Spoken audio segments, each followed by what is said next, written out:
Good. Now a question is being expected from Mr. Sulaiman. Yes, please. Hope you will not be late for your job. Come here and please microphone. After you leave the program.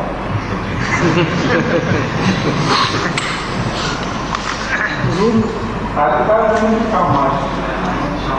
I just see that the morning are not very late, but just while I was coming, I was told to come. You see me? Just for the sea. 6 o'clock. Very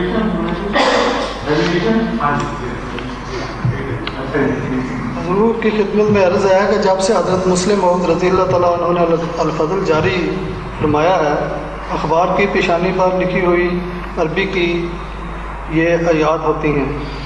हुजूर को ये इल्हाम हुई थी या कुरानी याद में हज़रत मुस्लिम मौद इन्नल फ़ज़ला बियदिही युती मन यशाअ असा यबअस रब्बुका मक़ामन महमूदा। हज़रत मुस्लिम मौद के मतलब कोई ख़ास पैगाम है या इसमें? These verses were not revealed to the Muslim Maud as far as I remember.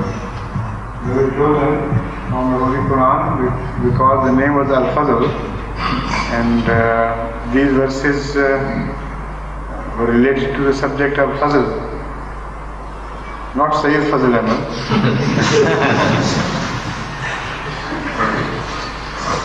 That's all. That's all. Was that all you wanted to ask? I wish I had given you opportunity yesterday because you had to wait so long for this. Please. अल्लाह ताला की 99 सिफात हैं। हज़रत मसीह मौद इस्लाम और जमात के मतलब कोई खास सिफात कौन सी हैं जिनका जलवा जमात की तहरीर में बतौर निशान ज़ाहिर हो? Out of the 99 attributes, you want me to tell you which particular attributes are related to the present time and which are specially in operation with the advent of Ahmadiyyat. Is that the question? That the answer would spread over many sermons and many years, I suppose, because it is asking me to speak on the whole history of Jamaat Ahmadiyya and then to make an analytical study when God's attribute, a certain attribute of God was more prominently observed in one another. So this is no question, this is just like asking me to write history of Ahmadiyya. Please. Yes, please. So any questions, any other questions, please? Yes, Mr. Shahzad, you come and speak in the microphone so that your question is also recorded. Hazur, the promised Messiah has explained 7 stages of human developments, and then Hazur has compared those 7 stages to the 7 stages of human spiritual development as well. The question I want to ask, does those 7 stages apply to a religion when a religion is completed as far as the teachings are concerned, or that religion is concerned? Does that take 7,000 years to reach that stage? This question of 7,000 years is extending the thing too far, in fact. When you talk about a period of 7,000 years or 7 days or 7 nights, there are religious terminologies indicating a certain period with fixed developmental periods within, and it's meant only that. So you don't translate them into human countings and human years, because they are different things altogether. Moreover, if you also speak of 7,000 years periods of human history within our own concept of years, even then there is no sharp, hard and fast line to be drawn between the beginning of a 7,000 years era and the ending of the one. Because what happens is that for a particular 7,000 years, the development which takes place is much more long-rooted in history. And the ultimate 7,000 years which count, they are mentioned, but the whole history behind it, the preparatory history, is not mentioned because it's not worth mentioning. Only the final consummate stage of that development is mentioned in years. That can be understood if you consider the creation of man. Man was created, to the best of human knowledge, as a Homo sapien. He was created about a few 100,000 years ago. That is the maximum they can go back.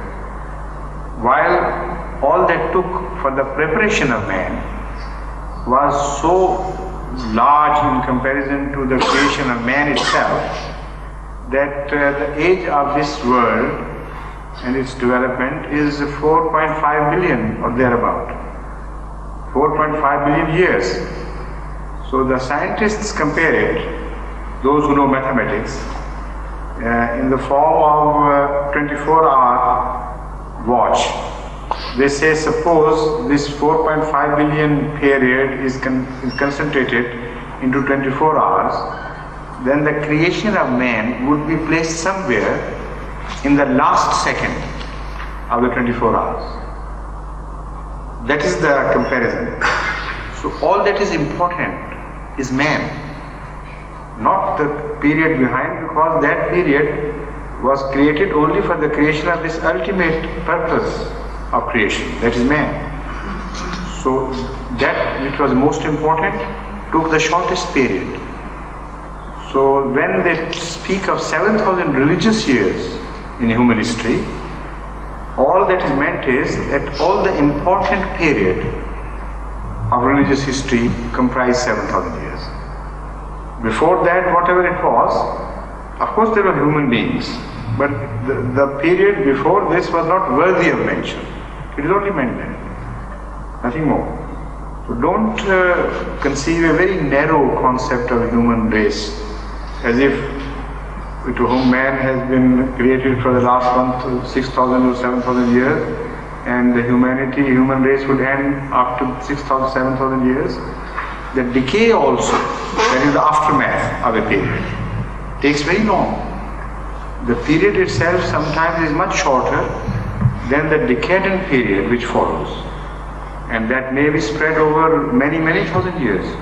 Even it could be many 100,000 years for the man to decay ultimately and to be finally rejected, and for a new race to develop from among men or maybe from some other source.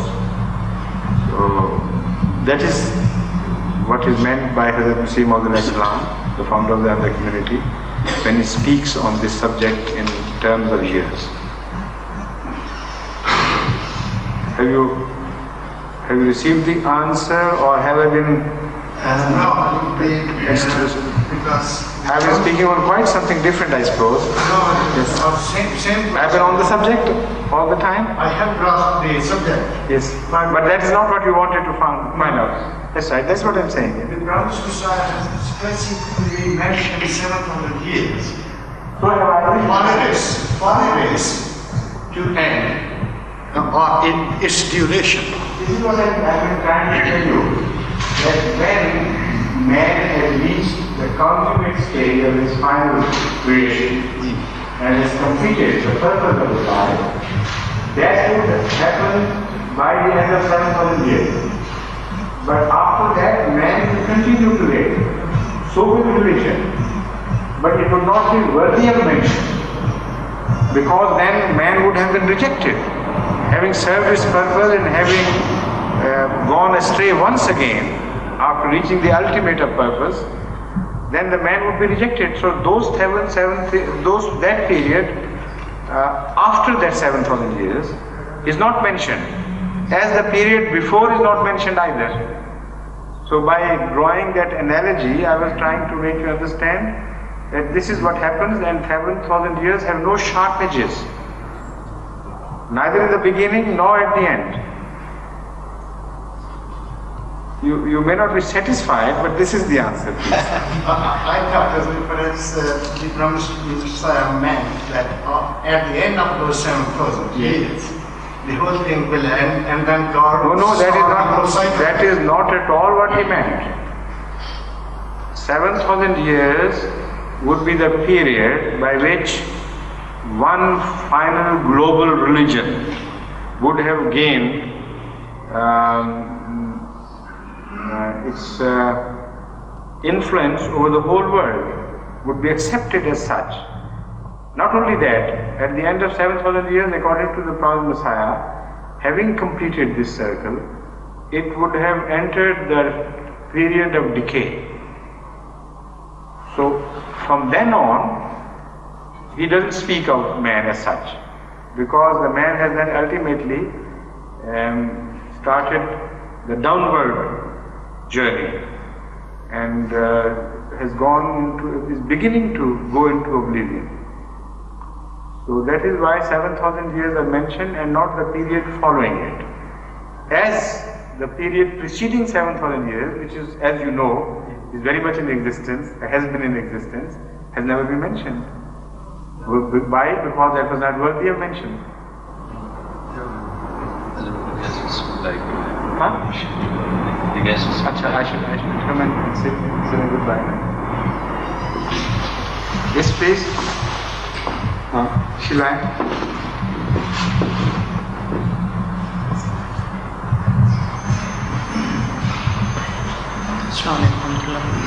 So there is a commandment in chapter Tahrim, Ku anfusakum wa ahlikum nara. Would you please explain this, especially the word ahlikum?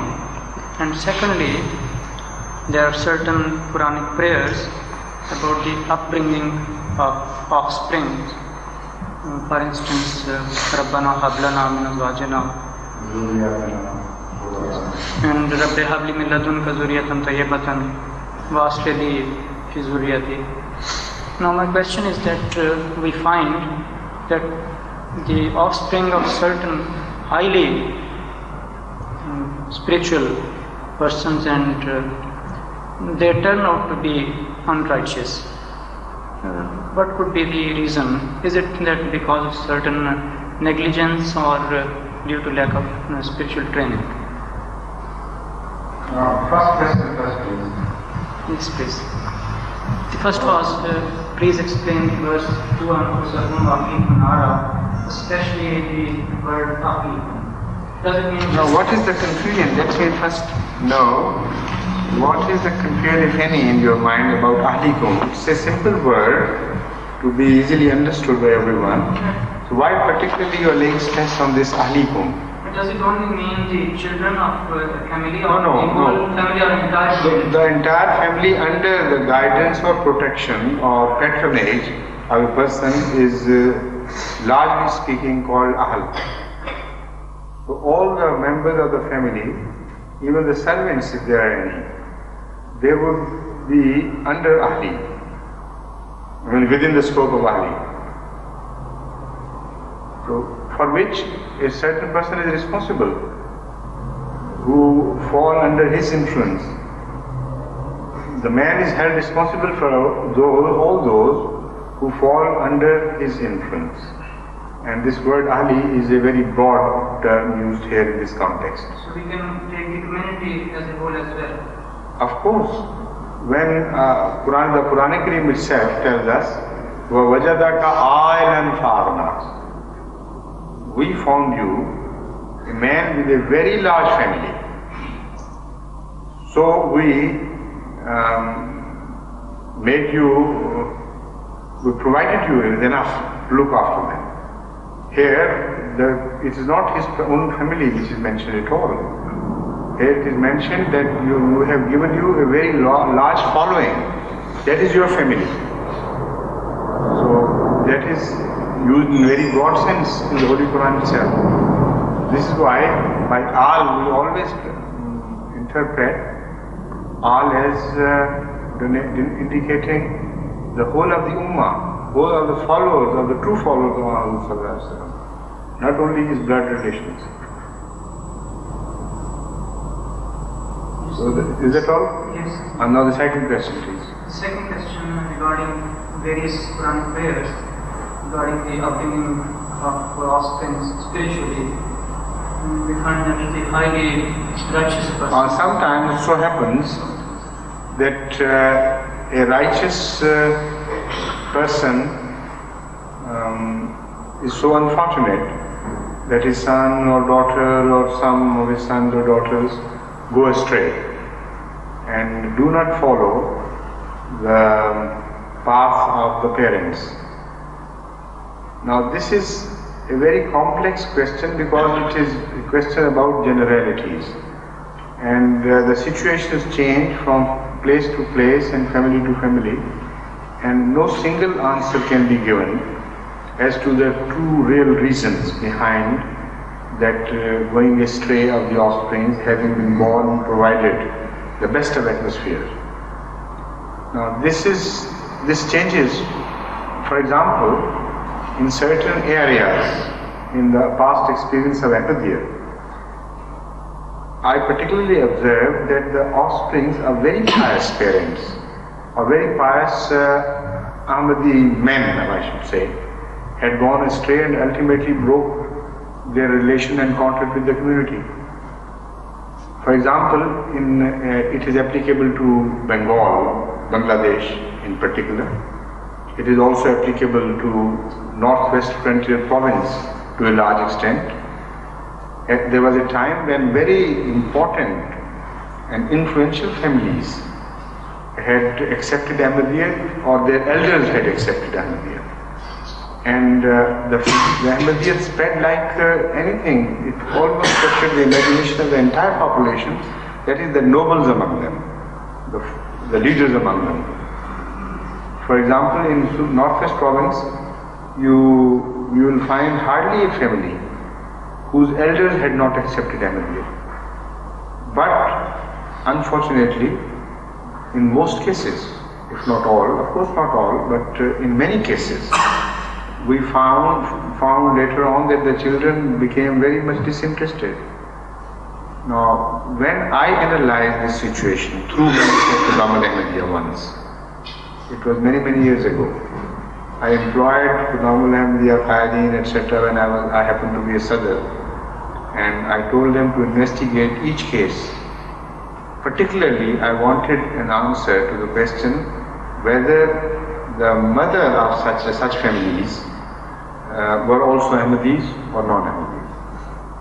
So I was surprised to find, but in fact I was half expecting it, that in each case the mother was non-Ahmadi. The father had accepted Ahmadiyya, the mother remained non-Ahmadi, and the father was not prudent enough to care for this and would not preach to his wife.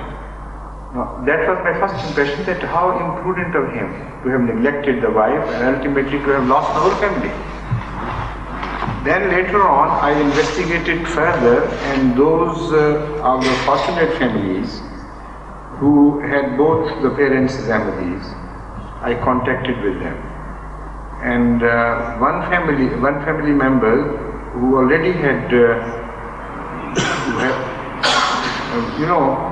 were thinking on the same lines, they were also of the same mind. They helped me understand the phenomenon. They said what happened was a traditional habit of the Pathan of that time to consider his wife too low a thing to be taken seriously and equally on the same footing. So it would be a degrading for a Pathan, according to the members of that family, of that time particularly, to treat wives so equally as to try to convince her and go into debate with her about religious differences. The Khawanin would say it is far below us and the wife must follow. Willy-nilly she is following the same concept, same belief as we are holding. And the wife would never let them go, would never dare it, or was cunning enough not to make them realize that she was not following. So he told me that this is an experience we have found. He knew some families very closely, and in the childhood he was moving among them. And he said what happened was that when father was away, mother would breathe into the ears of their children that look here, you need this and you need that, and your father is spending all this money, wasting it on Jamaat Ahmadiyya and sending it to Qadian. And then she went into league with the mullah, and mullah was a menial in those days. Now he has become the overlord of everybody in Pakistan, but his real place, historical place in Pakistan has been that of a menial. So the mullah, who was always present there as a sort of servant, listening to his Lord's voice and following him in every respect, he was quietly, cunningly in league with the mother, and he poisoned the children against the father's religion. And the children would not dare to tell the father. They would go with him to the mosque, say the prayer and come back, and there was a complete lack of communication between the father and the mother on one hand, and the father and the children on the other hand. So this resulted in a situation that when the father closed his eyes, the family went astray, the whole of it. While in those cases where mothers were also Ahmadi, the family remained steadfast in Ahmadiyyat and offered great sacrifices. So the impression received by some of the Punjabi Ahmadis that the Pathans are not loyal in this respect, and under trial they will go astray, and once they accepted Ahmadiyyat and ultimately they ran away, is totally wrong. Those who accepted Ahmadiyyat never turned their back on Ahmadiyyat. What happened was they left offsprings, unfortunately, in the hands of hostile mothers. And it was these hostile mothers who ultimately did the damage and completed the rout. So that was the result of my study of Northwestern Frontier Province. And ever since I have met and spoken on this subject, discussed it with various knowledgeable people from Northwest Frontier Province, and they bear me out that they also believe that this is the reason why it happened. Where both were together, both were pious and Ahmadis, committed Ahmadis, their children are very good Ahmadis. In second generation, even in third generation, they are quite faithful. In Bangladesh also, something like that happened. Not exactly on the same nature because they had different cultures. But this Chanda played a havoc in Bangladesh too. Once, for example, I spoke to I'll tell you something very interesting. There was Deputy Ghulam Haider, a very devout Ahmadi of Bangladesh of early times, who was also a Musi. I tell you what happened to this family. Once I was traveling from Khulna to a port near Dhaka. In fact, it was Khulna to what's that called area close to? Narayan. Khulna to Narayan by steamer. And the American Council was also traveling by that steamer. So we happened to be together. So I started preaching to him and went into a very interesting discussion about Islam and Christianity. So there was a thorough gentleman, all tip-top, westernized gentleman, who was first sitting on the next table, then he started coming closer, listening to us, then getting warmer and warmer. Ultimately requested me to be permitted to sit and participate. So I said, of course, you are most welcome. So after I finished the discussion, he said, now I want to introduce myself to you. I am the unfortunate son of Deputy Ghulam Haider, and the whole family had broken away from Ahmadiyya. And this is the first time I am realizing and knowing what Ahmadiyyat is. Because as a quiet observer, as a neutral observer, I was listening to you, and when you were describing Islam as compared to Christianity, my heart leapt out for this Islam. And I thought, is this the Islam I have broken away with? Because I had introduced myself to be an Ahmadi right in the beginning. So he came back, and then he contacted the mosque again. And in the remaining period, he introduced to me what had happened to his family. In that case as well, his father was a Musi and a very devout person. His mother was a very cunning non-Ahmadi. He told me, for instance, that she would tell us, some of us, to ask father for a motor bicycle. And he was a deputy of some sort, but not a very wealthy person, and he was not corrupt either. And also being a Musi, he had to pay 1/10 to the community. So he could not afford it. And she would even go beyond his means, creating demands among the children. And when that would be rejected, he told me that we would come to the mother, no, father says no. He says, see, this is what comes of becoming an Ahmadi.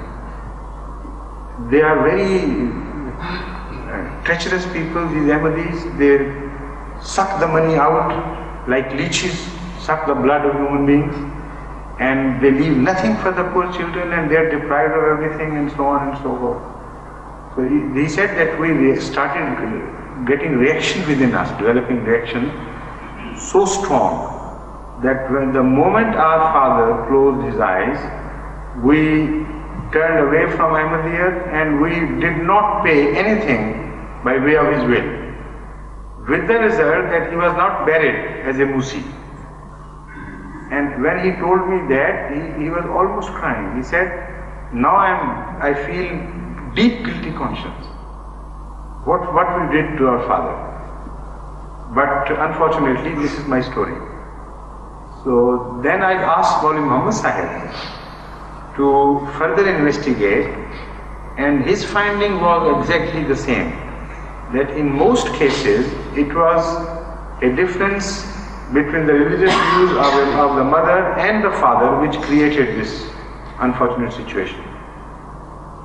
So it is not only a theoretical or doctrinal difference which plays havoc sometimes with the children, but also a difference of levels of righteousness.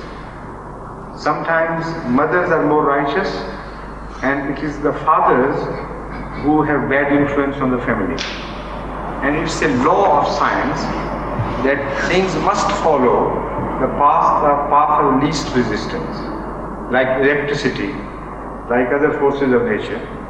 If a path with less resistance is available, you would not follow a difficult path. You will automatically follow the path of least resistance. So in tarbiyah, in bringing up of the future generation, this is a very important factor which plays its role. If the father is less pious, less righteous and liberal, then the children would begin to follow the father's way and tend to be liberal, because it is to their own advantage. They enjoy life better and they think the mother is an orthodox something of old days. Let her be as she is, but follow the father, he is better in this respect. If it's the other way around, then they choose the mother as their model and they begin to follow the liberal mother. So there are so many factors involved.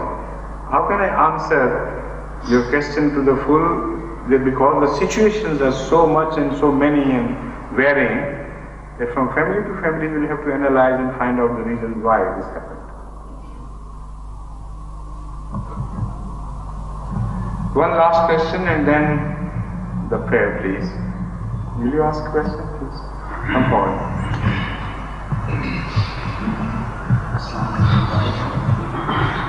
My question is based on the last two verses of Surah Fatiha, غَيْرُ الْمَغْضُوبِ عَلَيْهِمْ وَلَا الضَّالِّينَ. The promised Messiah had said that in that is a prophecy with regards to the state of the Muslim community as well, turning into like the Christians and the Jews. I would like to know what those facets are, what those facets as far as the Christians and the Jews are that are within the Islamic community. And secondly, whether, because we continue to say Surah Fatiha in our prayers, whether that actually means that in the end, when the great majority of the world becomes Ahmadiyya, we will begin to deviate, and go towards that. Everything which is created meets destruction ultimately. Follows the course of destruction. Nothing but the face of Allah is eternal and everlasting. Even this universe, which is supposed to be indestructible by scientists. For example, they said the protons are indestructible. And now they have begun to discover that protons also have a life period. And so everything which comes to be is made to go away, to finish, to die. So how can Ahmadiyya be an exception? This is a natural phenomenon that will follow. But we must try to prolong life, and that is observable. This is what lies in our hands to a great extent. You can find sensible people who maintain their buildings well, who look after everything. The moment a drop of rain seeps through the roof, they go up and employ hard labor and make the repair and so on. Their houses live much, much longer than the houses of such people who are careless about their things. The same thing happens to cars, to bicycles, even to your shirts, your suits. Some last very long. I know some people whose shoes, for example, last so long that they don't know what to do about them. So Zulfullah Khan Sahib once told me that he had shoes, say, of 40 years standing, and ultimately someone threw them away without his permission. But he wouldn't part with them either. And I know a gentleman whose shoes break after every 6 months. However strong the leather be or the company be, and the quality of the company, it doesn't matter. He simply would breaks them away and brings them to shatters, the way he uses them. So one can only wish and pray for a much longer period of our healthy stay in the universe. A healthy religious stay, a meaningful stay, so that we not only prolong life of Ahmadiyyat, but prolong the meaningful life of Ahmadiyyat. That would come our way ultimately, that I must tell you. And that death will ultimately be the death of the mankind as such. Because this will be the final manifestation of religion. It is the final manifestation, Islam is, and we are the final representation of Islam. So when we die ultimately, the mankind would be condemned, and mankind would be wiped out from the face of earth as such. So our end is the mankind's end. So we are more responsible than we should be held more responsible than other people before us. Because when they died, only a tribe died, a system died, an age died. But when we will die, the whole mankind will die with us. So we must be very careful and feel responsible towards this and behave responsibly. Adhan, please.